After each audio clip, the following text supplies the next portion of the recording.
ஒன்று நாம மாறணும், இல்லைன்னா இந்த ஊடகங்கள் மாறணும், இல்லைன்னா ரெண்டு பேரும் சேர்ந்து சாப்பிடணும். இது ரெண்டும் இல்லை அப்படின்னா நாம நல்ல சோறு திங்கணும். ஜக்பர் அலி அப்படிங்கிற ஒரு சமூக ஆர்வலர் லாரி ஏற்றி கொலை செய்யப்பட்டார்.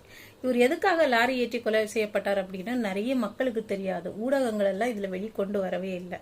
அட்லீஸ்ட் நம்மளாவது வெளிக்கொண்டு வரலாம்ல. திருமயம் தாலுகாவில் துளையானூர் ரெவென்யூவில் ஏராளமான இல்லீகல் குவாரி, சட்டவிரோத குவாரிகள் நடந்துகிட்டு இருக்கு. அதில் ஆர்ஆர் குரூப்னு ஒரு மிகப்பெரிய குரூப் இருக்காங்க. அவங்க சமீபத்தில் 70,000 டாரஸ் லாரிகள் சக்கையை திருடி கொண்டே ஒரு இடத்துல பதுக்கி வச்சிருக்காங்க. அது சட்டப்படி தவறு அப்படிங்கிறத உணர்ந்து நான் கலெக்டருக்கு மனு கொடுத்துருக்கேன், மைன்ஸுக்கு மனு கொடுத்துருக்கேன், ஆர்டிஓ பார்த்துருக்கேன், டிஆர்ஓ பார்த்துருக்கேன், எல்லாரையும் பார்க்குறேன். நான் 26ஆம் தேதி தாசில்தாருக்கு மனு கொடுத்தேன். நான் மனு கொடுத்த செய்தி தாசில்தார் எப்படியோ கசிய விட்டதுனால கிட்டத்தட்ட 40 லாரிகளை வச்சு இரவும் பகலுமா மறைச்சு வச்சிருக்க சக்கையை, திருடி வச்சிருக்க சக்கையை அள்ளி கொண்டு. இவர் எதற்காக புகார் கொடுத்தார்? அவர் சொந்த விஷயத்துக்கு புகார் கொடுத்தாரா? இல்ல, நமக்காகவும் நம்மளுடைய அடுத்த தலைமுறைக்காகவும் அவர் புகார் கொடுத்தார். இந்த புகார் அவங்க வட்டாட்சியர் மூலமா வெளியே கசிஞ்சிடுச்சு. இப்பெல்லாம் ட்ரெண்ட் என்ன அப்படின்னா, எந்த ஒரு புகார் கொடுக்க போனாலுமே அந்த புகார் வெளியே லீக் ஆயிடும். ஏதாவது ஒரு விஷயங்கள் உள்ள, ஆவணங்கள் உள்ள வச்சாலும் அது காணாம போயிடும். இந்த மாதிரி இருக்கிற அரசாங்கம், எந்த அரசாங்கமா இருந்தாலும் சரி, இந்த மாதிரி சூழல் இருக்கு.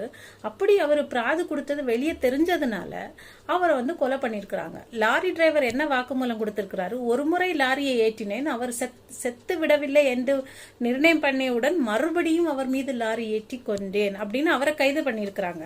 இப்போதைக்கு தகவல் படி பார்த்தா கலெக்டர், வட்டாட்சியர், விஓஓ, போலீஸ் எல்லாரையுமே கைது பண்ணக்கூடிய சூழல் இருக்கு அப்படின்னு சொல்லி இருக்கிறாங்க. ஆனா எந்த மாதிரி உண்மை அப்படின்னு சொல்லிட்டு இன்னும் நமக்கு தெரியாது.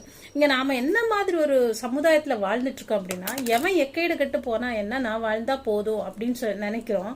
இதே மாதிரி குமரியில எல்லாம் பாத்தீங்கன்னா, குமரி கனிம வளங்கள் எல்லாம் கொள்ளையடிச்சிட்டு பெரிய பெரிய டாரஸ் லாரி எல்லாம் அப்பப்ப விபத்து உண்டு பண்ணி அப்பப்ப மனுஷங்க செத்துட்டு இருக்கிறாங்க. ஆனா அதை யாரும் கேட்கறதே இல்ல.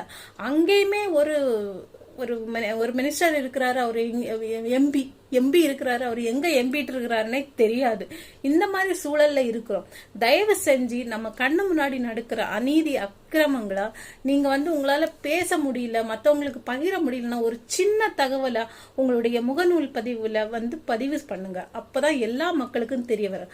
அதே மாதிரி இந்த ஒரு சம்பவம், நமக்காக ஒருத்தர் போராடியவர் இன்று நம்மில் இல்லை. இப்ப அவருடைய குடும்பம் எல்லாமே அவரை இழந்துட்டு அனாதையா தானே இருக்கும். அதுக்காக நாம ஏதாவது பண்ணோமா?